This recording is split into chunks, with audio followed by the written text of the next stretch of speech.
Real quick, before we start, we just wanted to say that we are in the process of revamping the Patreon, and one of the current plans is to put the most of or the entirety of the current season on Patreon to watch.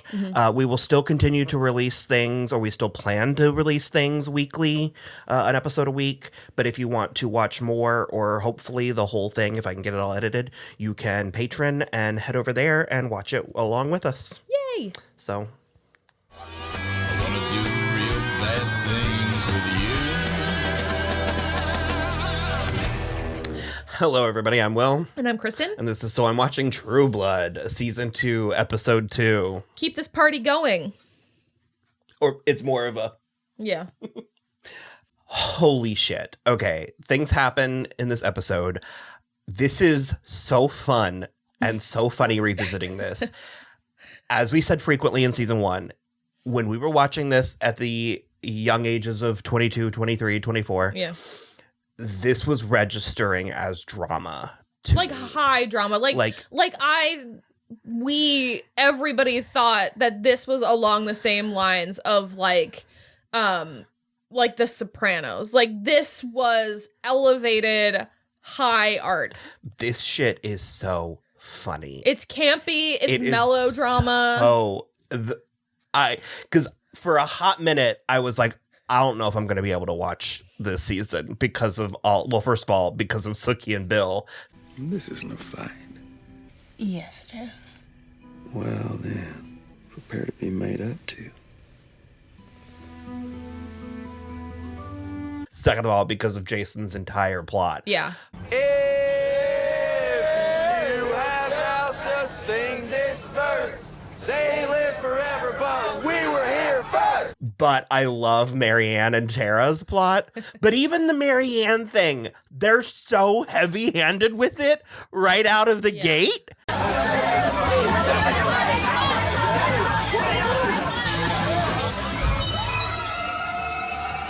They don't give you any mystery. No. There is no question mark at the end of that sentence. Yeah. Black eyes, like shaking, like there's orgies. Yeah, it's so funny.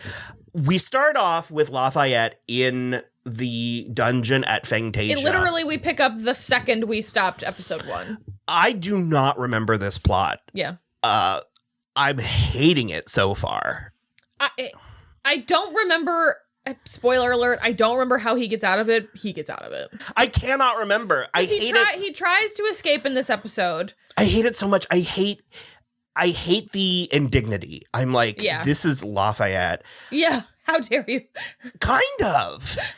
And the only thing I've liked about it, we're 2 episodes, and the only thing I've liked about it is his pitch for making him a vampire. Because it really gets to the core of him as a character. Yeah. That he's a survivor in whatever way that is. Yeah. Not only will I be a badass vampire, but I'll be your badass vampire. Interesting. Yeah.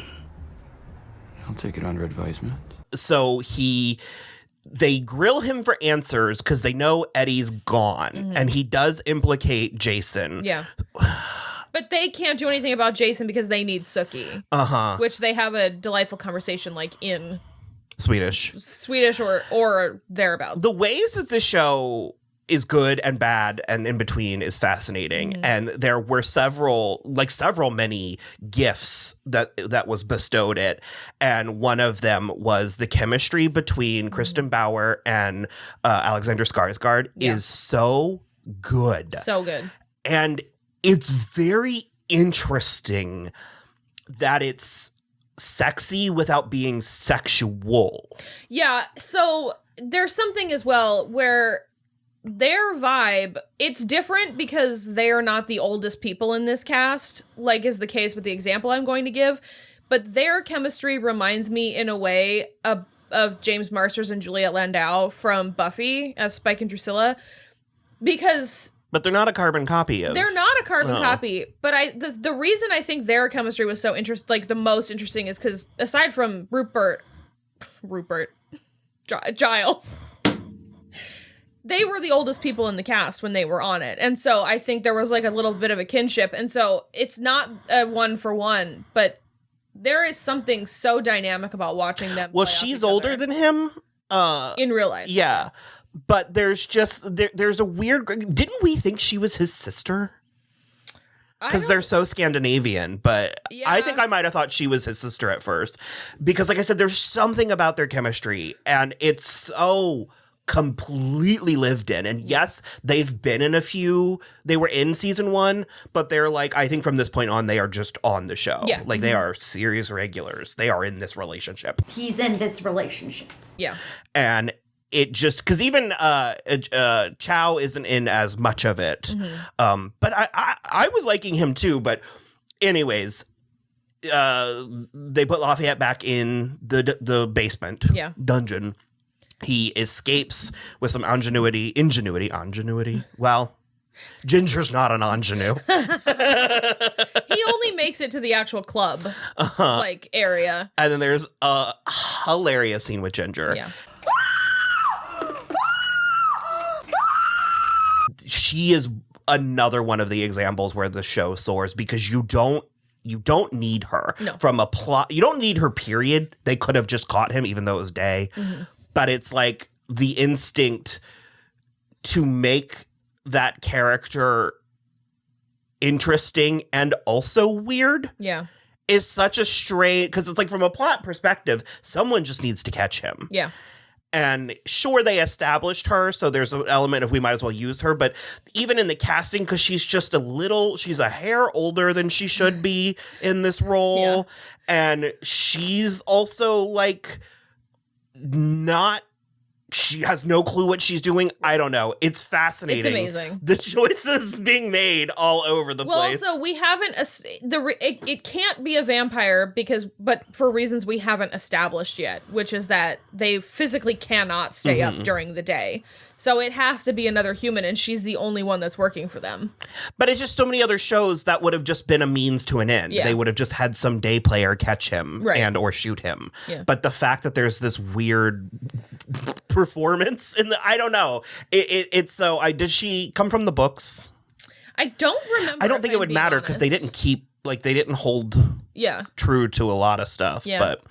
But so basically Lafayette was shot, and they're like, well, either you can bleed out or we can kill you. And he was like, or you can make me a vampire. And he had a pretty good pitch. He was like, I'll work for you. I'm already good at like all of this stuff. I'll be a dancer, blah, blah, blah. He was so convincing that part of me is going, is he a vampire for the rest of the show? He's not. So, and then they feed on him. Yeah. They because the thing is like in the books, when they find Miss Jeanette's body, it is actually Lafayette. And so I don't love that they have now fake killed him like 3 different times. But I don't know. So we'll see, because I genuinely don't remember how. I don't remember how he gets out. Where we go from here. I feel like they still. His next plot I remember is Jesus.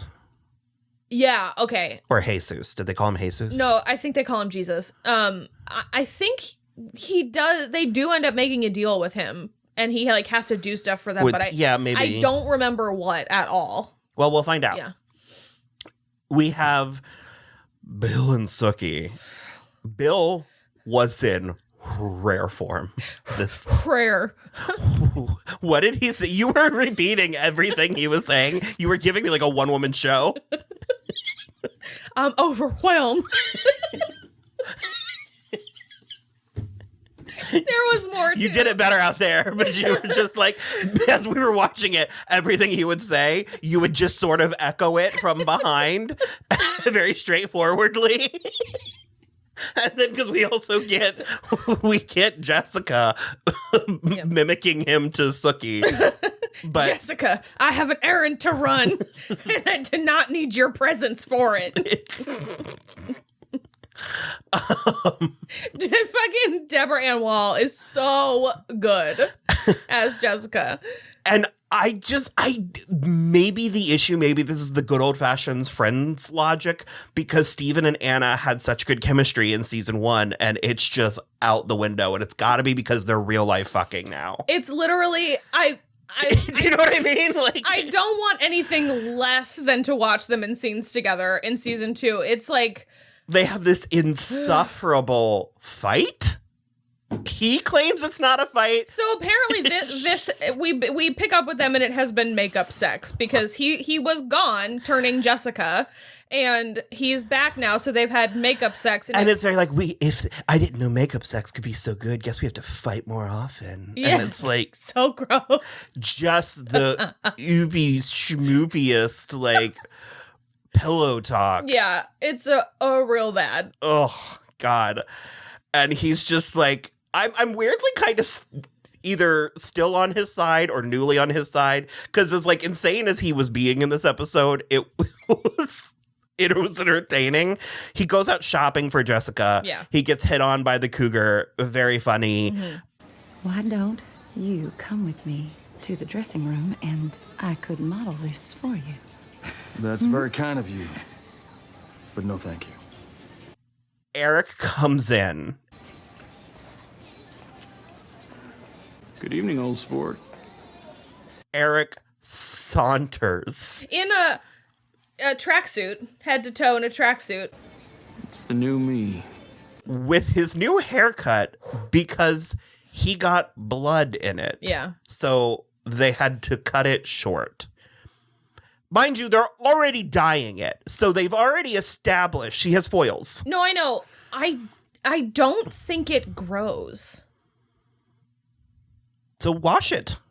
I don't know. I don't remember. I feel like I'm like half remembering something from the books. I don't think their hair grows. Okay. That would at least make, but that's dumb because your hair does grow after you die.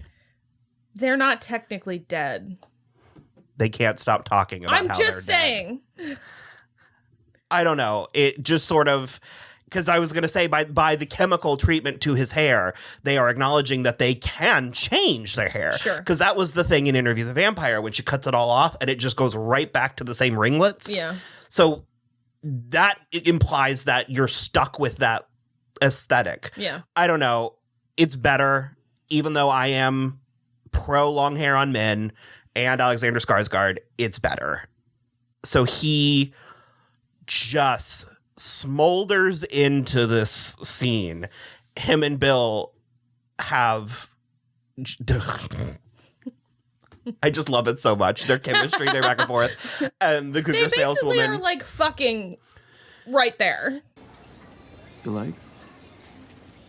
I do. Very much. Okay. Whew.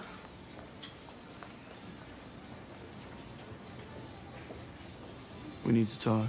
And Eric is just he's just bigger by like so much. Yeah. Because like Steven, I don't think is like a small king. I think he's 5'10". Yeah, Yeah. that's normal.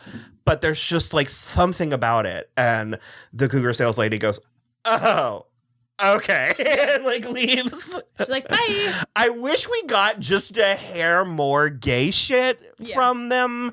We get a little bit from Bill in season 3. Or, Eric in season 3. We don't get any from Bill. No. I think he Bill has one dream about the water being hard. Doesn't he? What you're talking about? It's season 4, I think. I think he has some of Eric's blood, or Eric has some of his, or something. Or is it Jason? Does Jason have some of Bill's blood? Bill has one scene where they're like in the shower. He's in the shower with another man, and he's like, the water in Louisiana can be quite hard. And you really enjoyed that. I was trying to find the other things that Bill said, but none of these ring quite the bell to me. We'll get to it. Oh no, yeah. When she's like, you could go a little easier on Jessica, and he's like, what do you suggest I do? Just spoil the girl, give in to her every whim. He's pulling a real Dakota Fanning from The Alienist. He really is overpronouncing those H's. Oh God, it's so good. So Eric is trying to find Godric. I guess Godric has gone missing. The sheriff of Area 9. And so he's trying to get Sookie to help, and he asked Bill, and Bill said no. And Eric was like, you're bad at this game. Yeah. It was like poorly played. We'll see. So Jessica talks Sookie into it works, and actually I forgot that she kind of explains it, that because she's new, she doesn't have impulse control. Yeah. She's like, it wasn't even me doing it. So she talks Sookie into taking her by her parents' house because she wants to see them because they think she's been kidnapped or murdered. They're on the TV asking for any news of their sweet Jessica. And so Sookie's trying to be a cool mom. So Sookie takes her, completely loses entire control of the situation at moment one. Yeah. Jessica comes in, her father, as it was happening, it was coming screaming back to me. So her father was like, maybe they were really fundamentalist, it seems. Yeah, and he was beating the girls with his belt. And her mom is apparently dumb as a bag of hammers. Well, unfortunately, I don't think anything happens with her sister. I cannot remember, but part of me is sort of like, I wish they had gotten her sister out of there. Yeah. Because she says something to Sookie about how she's pretty. And Sookie's like, I think you're pretty. And she's like, no, my hair. Like, I have a problem with hair. And it was just like. Yeah. So then. You're redheaded Jezebel. Yeah. Ugh. So then Jessica's gonna like kill her father, and Bill shows up with the belt. Nice little poetic irony there. Yeah. Bill shows up and glamours Eden, the daughter, into inviting him in the house. That feels like a cheat. That feels like a hard cheat. I don't. In what way?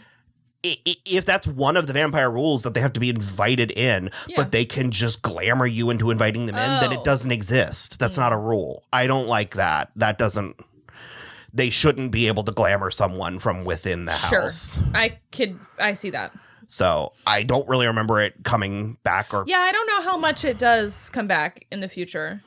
Because it's actually, isn't it Vampire Diaries where they play it fast and loose with that rule, and it's play it fast and loose with every rule in the Vampire Diaries. It's like non-existent by the time, like all the ways that they can get around it. Literally every single one of them is in the daylight. It's like it's a matter of 15 minutes after you wake up from being turned that Bonnie has already made you a daylight ring. I remember that, but I think I think it was Jenny Nicholson. I think we're watching her, and it's like by season 4, the workarounds they have it's like insane. Oh, also R.I.P. to the Vampire Diaries franchise. Brutal. CW said. Not today. CW woke up and chose violence on Thursday. That brings us to Jason Stackhouse. So I remember it being like, oh boy, like we got the Christians over here doing their thing. You know, they like to say white people don't have culture. Does the Fellowship of the Sun mean anything to you? I told you, Daddy, I'd be okay. Somebody asked me out today. Said he'd have me home by 9 to pray. I'm still your little girl with braids.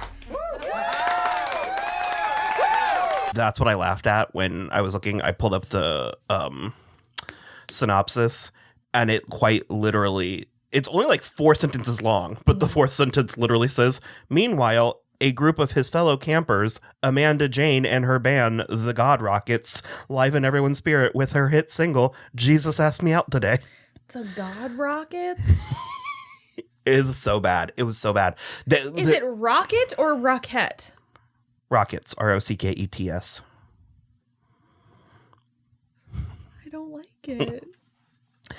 They're singing too much. Yeah. Everybody's too excited. A lot of this. Everybody's too happy. It's awful. We get, what was his name? Luke? Yeah. He's a big deal. Yeah. As I recall. You liked him. Yeah. It's so funny. It's super funny. This weird, because he like falls in love with Jason immediately and doesn't know how to deal with it. So he takes it out on Jason. Is that what happened? Because they never do it. We kept thinking, and that is the subtext. No. But like, what actually happened? Because they are buddy on the bus and like planning to be roommates at the camp and like all of this stuff. And then like immediately Luke is like, I'm going to throw you to the ground. Yeah. Jason did outperform him. Like Jason hot-shotted him. He's jealous that his boyfriend did better than him. Okay, that's fine. And again, that is the subtext. But True Blood isn't a subtexty show. Yeah. So it's shocking to me, as I recall, that they never actually say the word. Yeah. And I just keep waiting for, like, I remember the whole season, I kept waiting for, like, an American Beauty scene where he tries to kiss Jason and nothing, I don't think that happens. So, wait, Luke is the Chris Cooper in this situation? I love it. I don't know. It's wild. It's so Steve much. Newlin is great. He's we love Steve Newlin. What is the actor's name? I had it pulled up and I navigate. It's like Michael McMillan, I think. He's so good. Yeah. Also very good in Crazy Ex-Girlfriend. Yeah, Michael McMillan. But Anna Camp. Talk about with her lavender eyeshadow and frosty pink. Nothing you say about vampire rights is gonna change my mind. Because I am a vampire. It's unreal. And also, like, I am convinced, first of all, I'm convinced that if Anna Camp could have physically turned herself into Sarah Newlin to play this role, she would have done it. And secondly, she is seconds away from climaxing when he comes at her with the broken flagpole. Seconds. It's okay.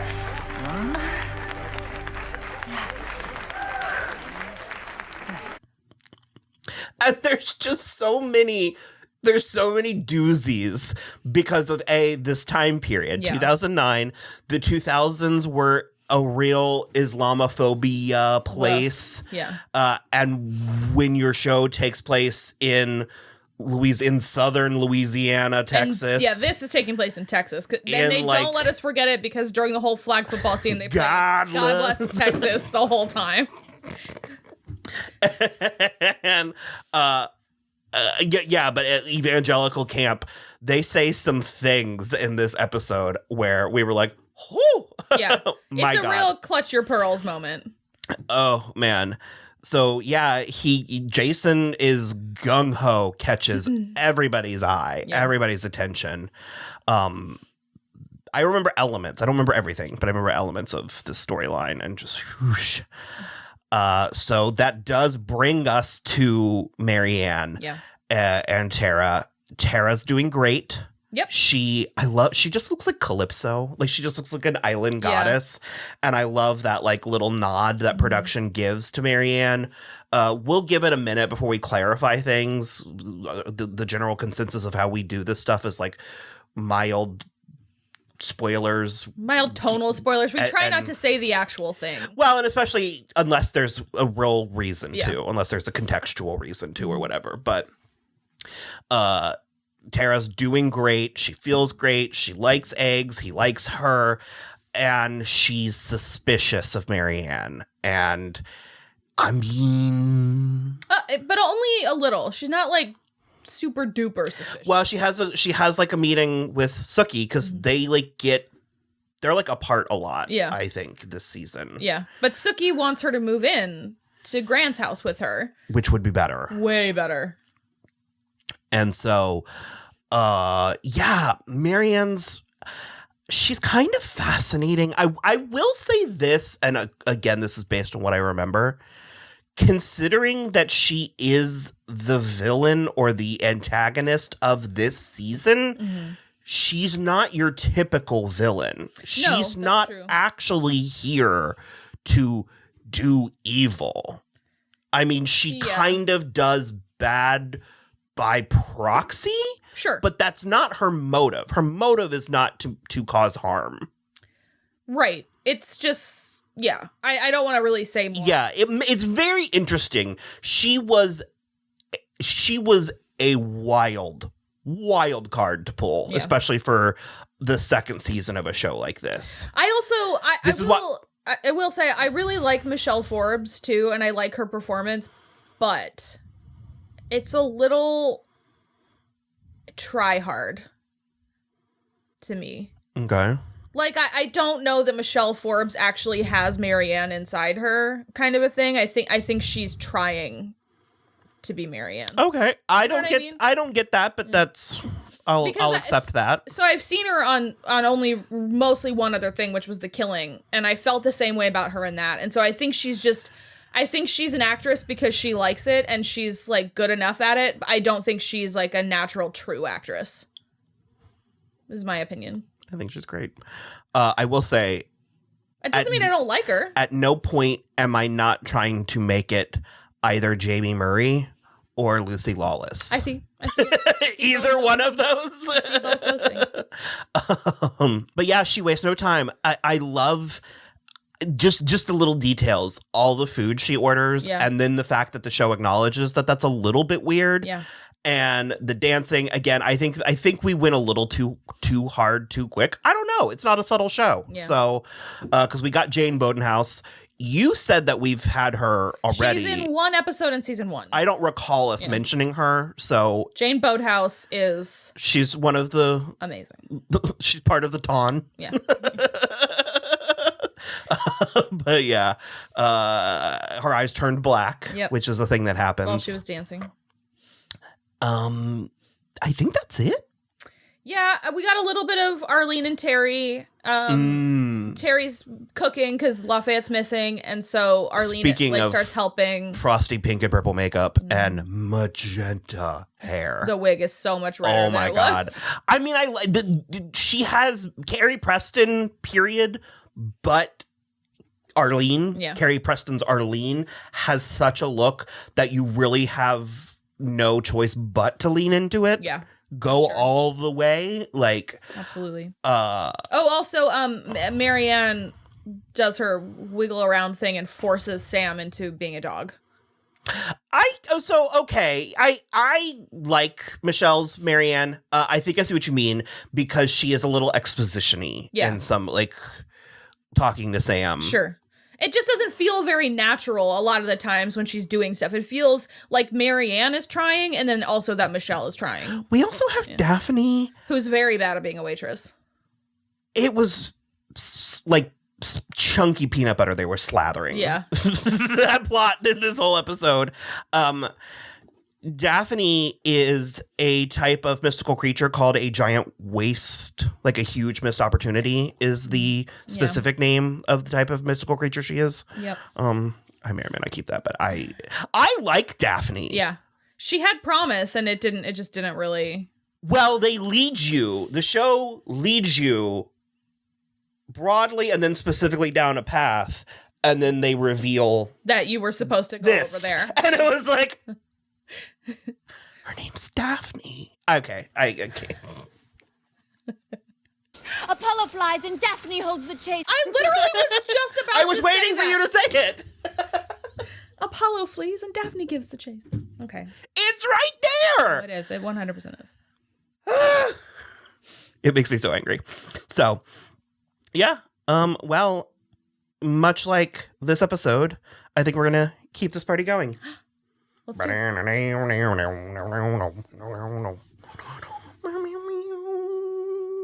it.